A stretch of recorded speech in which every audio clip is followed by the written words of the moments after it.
There is a logical next step in a world increasingly populated by digital natives, the convergence of media and education, bringing world-class learning to every corner of the new connected world. Sesame Workshop has been pioneering electronic learning, edutainment, as it is sometimes called, since the early days of television. I think we're all very familiar with that. As some of you may know, the company and one of its iconic characters, Big Bird, last week became embroiled in all things you can imagine, the US presidential election campaign, as part of a debate about public television funding. Melvin Ming, Sesame's Workshop CEO, won't be able to join us unplanned. He's had to stay behind in New York to help respond to the controversy. But through the magic of satellite technology, he will be joining us anyway, along with Sesame Workshop's International Vice President, Robert Knezevic. They'll talk with John Defterios, host of the Abu Dhabi-based nightly business news program, The Global Exchange. Good. Thanks very much, Miriam, for the kind introduction.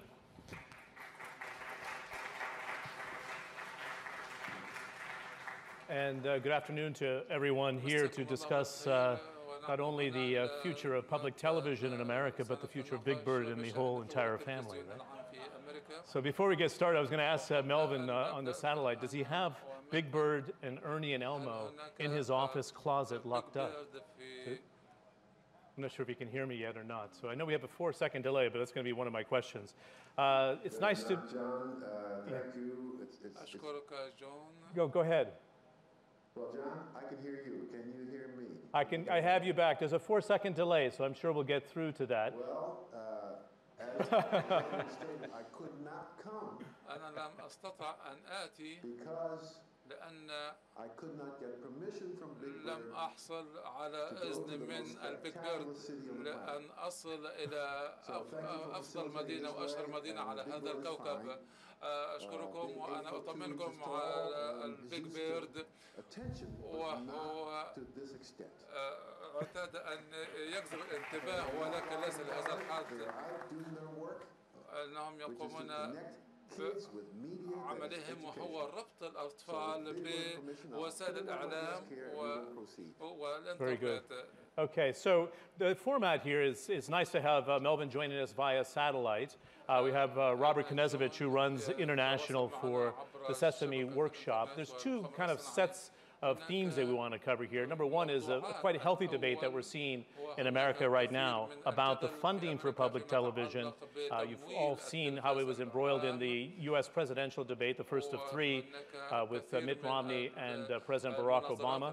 It has evolved for the purposes of our story, if you will, for the Abu Dhabi Media Summit. I kind of think that Wayne Borg and his group with Noor Al-Kabi are behind this because there was a commercial released into the US market yesterday by the Obama camp, basically saying that the attacks by Mitt Romney should not focus on Sesame Street, but the focus should be on reforms on Wall Street. So the tenor of the debate has gone up a little bit more. I'm a father of two children here in Abu Dhabi. They go to the British school, Al Kubarat, and I think Melvin and both Robert can appreciate this. The 9-year-old now is editing a segment on Socrates on a desktop video editor with voiceover, intermingling graphics already at 9, and I've never seen her so engaged and so happy to be learning in that sort of environment. In our pre-debate discussions that we had here, we talked about how best to reach children, not only in the classroom, but also after school, because so many parents are working today, in the after-school environment, which is not in the home, and again, engaging them in the home, not only on television, but through interactive discussions as well, and interactive devices like the iPad and other laptops of the world. So that's part of our discussion today. We have a good 20 minutes left, 22 minutes to have the discussion. I'd like to cover with Mel, and Mel, if I can have you look directly into the camera, it would help us in terms of the discussion here. The debate that we see right now. So let's try to clear it up, because many people asked me to pose this question to you before we got to the stage. And that is, the first issue was that Mitt Romney suggested that PBS funding needed to be cut. He singled out Big Bird in that process. But number two, we now see a political ad on the market from the White House suggesting the focus should be on Wall Street and financial reform and not on Sesame Street, that the target is wrong, that the funding cuts would not help bring down the budget deficit. Have you asked as an organization for the White House to pull the ad? And what's the response been so far to that request?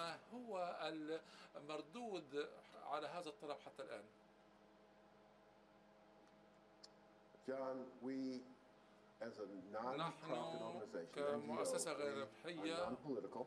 نحن Our غير practice and our سياسيين policies are that we do not lend our assets for any political use. We don't endorse candidates, and we do not permit our assets, particularly our Muppets, which are teachers, to be used in political ads. So we gave notice to the White House, or to the Obama campaign, that the use of our Big Bird was a violation of our ethics and not good. They did not have permission, and we didn't see how fair use was being appropriately used here, applied here. So we requested that ad not be run any further. It was being considered as of last night, New York Time. I checked my internet this morning. I did not see it, so I hope they have adhered to it. But this practice of ours is essential and required because we cannot let our Muppets do anything that if a child saw a teacher do, the child will be disappointed. So we do it for any party because we are non-political and because our aim, our goal is to reach every child in America with educational rich media so that that child can reach his or her highest potential. And we don't contaminate that with too much of anything. It's the balance that is important. Now, the place of Big Bird in this debate or in this controversy is, I think, interesting. Why Big Bird? Big Bird is a symbol of the commitment of a generation or two in the U.S. to have commercial-free television as that first school for preschoolers. So even though every preschooler 40 years ago was not in a preschool setting, most of them were at home. Today, in America, most of the preschoolers are out of home by the age of 3. They're in some sort of school setting.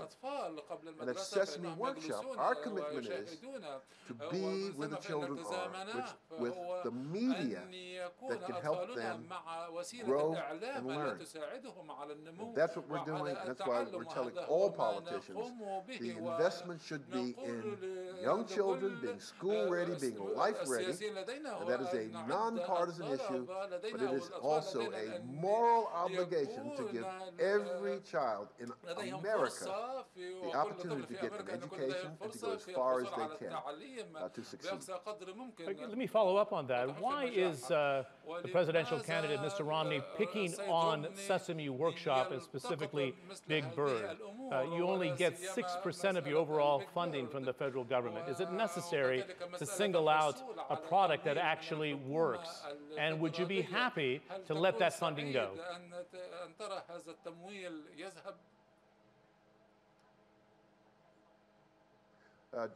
John, the facts in some quarters they do not matter.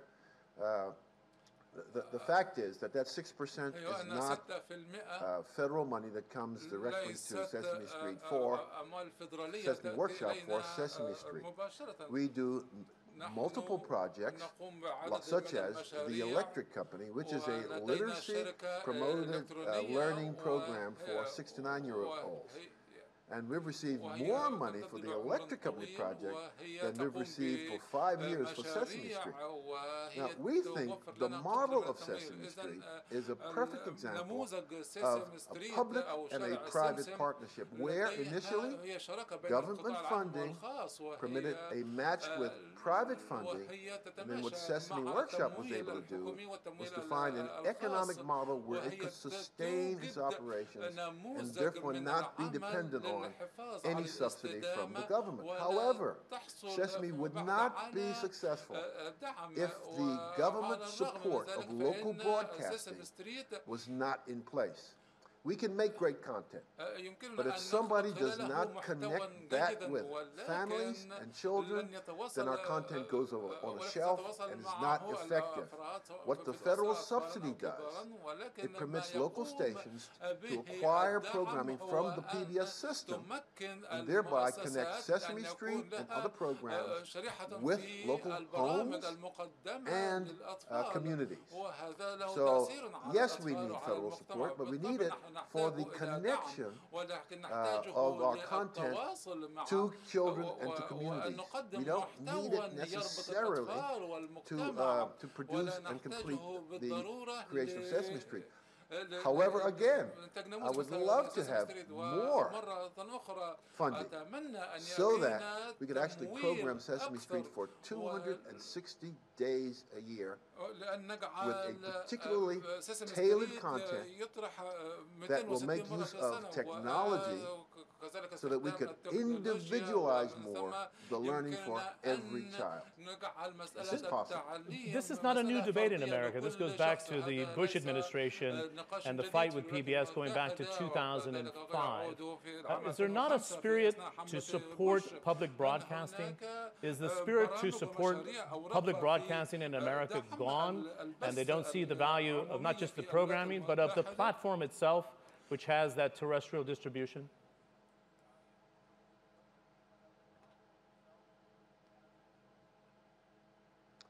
John, I heard most of your question, but I'll respond to what I did here. There is well, here's the evidence. During the debate, there were more tweets on Big Bird than any other word mentioned. There were 17,000 tweets per minute. Recognizing the power of social media, and not everyone is enrolled in social media, but that gives an indication of the interest. Subsequently, with all the press and even the ads, there has been a recognition of the place of Big Bird in American society, its value, his value as an icon, as a teacher, particularly for children who do not vote, children who have no voice, children who may not even have satellite access, but through PBS can be exposed to and connect with Sesame Street and other such programs. So we believe we are seeing an outpouring of support for the institution of public broadcasting because it is a connector with every community in the U.S. and potentially every child in our land. So what the politicians do with that later remains to be seen, but from where I sit, I think the messages have been Sesame Street is important because it is a program designed to get our children ready for school, ready for life, and if it is not being connected with those children, we are being unjust, unfair, and more importantly, unwise. The final point I was going to suggest here, and then we'll move on to the internationalization of products like this and bring Robert into the conversation. But the reality is that Big Bird and the entire family have become a political football here. But does this fit into the category that all publicity is good publicity? And it'll step up the debate to support public broadcasting and Sesame Workshop in the end?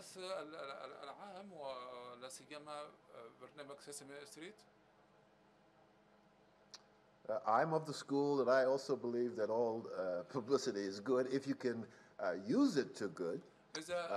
We are hopeful that the debate will move from the political football or the hot potato that it currently is to what is the rightful place for television and other media in getting a young child school-ready, life-ready.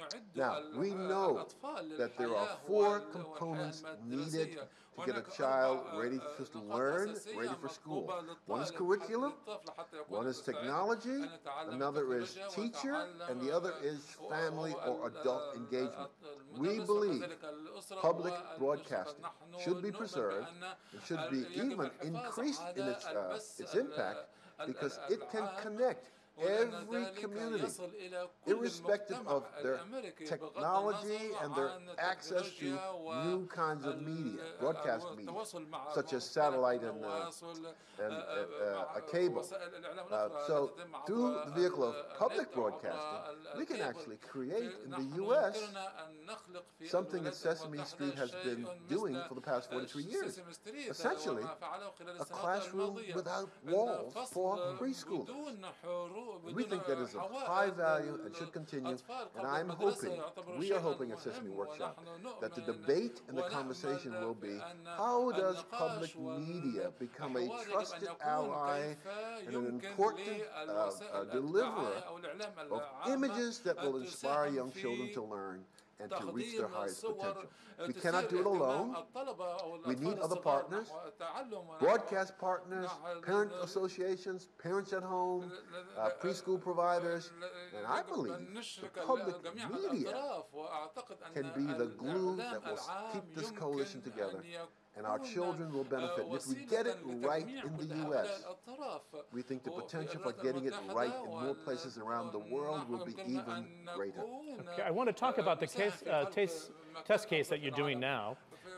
You're using a test with, for the example, the iPad to try to engage the children, not just in the living room, for example, but to have them engaged at their preschools and after-school care. Can you give us a sense of how the ratings have dropped or how to reach the children? You said it's very difficult to reach the children in a modern society. So how are you trying to reach out beyond the television set to have students engage beyond the television box and on the iPads, and how we can take that model as a case study internationally? First to Mel, and then I'll bring Robert into the conversation.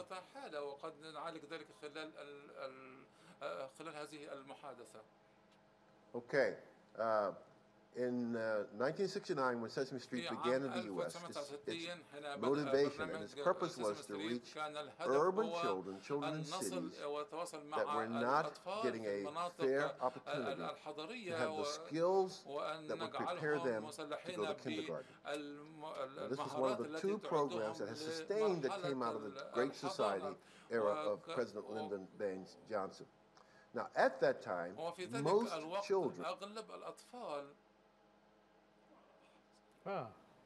That does happen in television. It does happen in media. When my children were watching Sesame Street, 80% of the children of the preschool children were at home. Fast forward today, my grandchildren, they're out of home at age 3. They are in a daycare setting, and we think, this is more typical of what's happening in our land. So most children at age 3 are not at home. Where is TV first? Where's their first connection with television? It is at home. So recognizing that they are no longer at home to get a broadcast of Sesame Street, most of them, 80% of them, where are they? They are in school. They are in a preschool. Some of them are half day, some of them are full day. So, challenge, how can we get Sesame Street where the children are? And our conclusion was we should package it in such a way that it could become a supplemental curriculum for that teaching that is already going on in preschool. How do we do it? We went out last summer, summer of 2011, and again in summer of 2012, and did some tests in 3 locations in the U.S. And we took our assets and created moving pictures that could supplement an existing curriculum teaching particular math and science concepts. The findings are phenomenal. Children engaged more. The example you gave of your son, 9 years old, getting them tools that could work. Finger gestures on an iPad. Engage them in learning and even self-teaching, and went further to show how children can teach other children, a different model. So we are continuing to work and refining that to see what kind of a library of assets could we create to make learning more individualized in these settings. One further point. The teacher's reaction to this has been, again, phenomenal. They've found that this is an aid, a supplement to what they are already doing, but it's also a vehicle where professional development for them can be provided, again, using the iPad.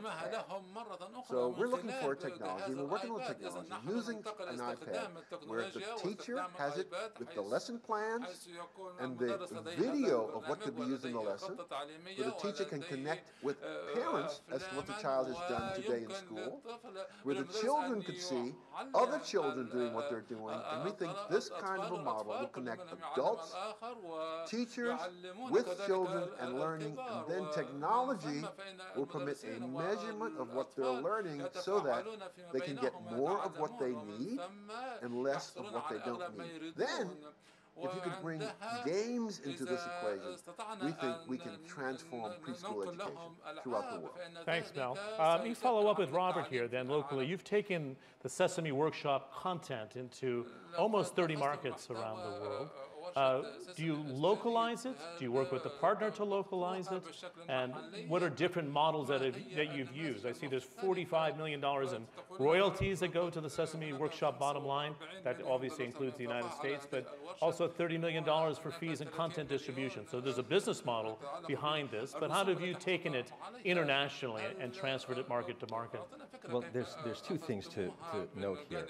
We certainly create a tremendous amount of content in the United States, which we distribute in a very traditional media business model.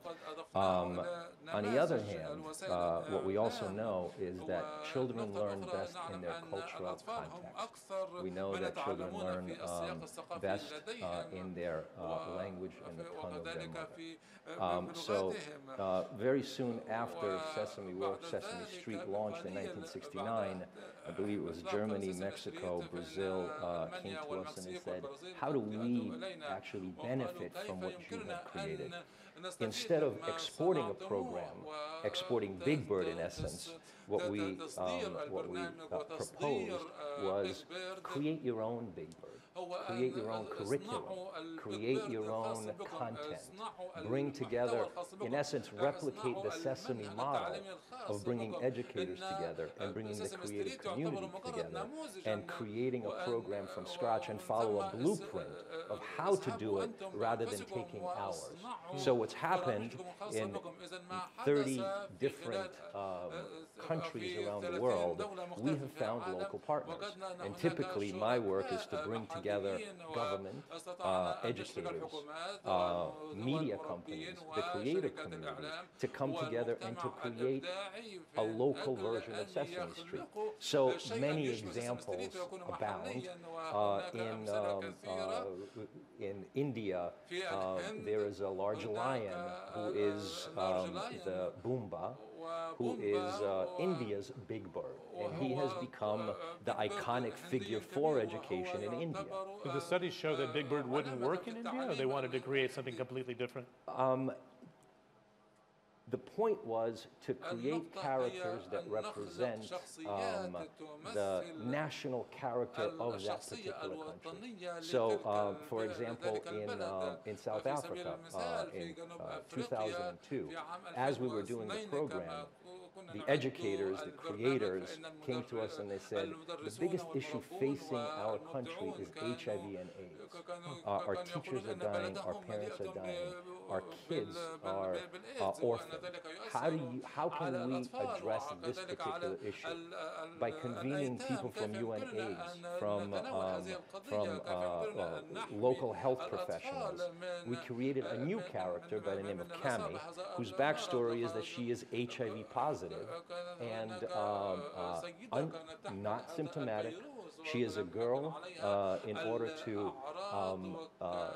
counteract, because there are so many young women who are affected with HIV and AIDS. And this character became an iconic figure on the Takalani Sesame, the South African version of Sesame Street. This is an example of how we localize content. This would never work in the United States. This would never work in many other parts of the world.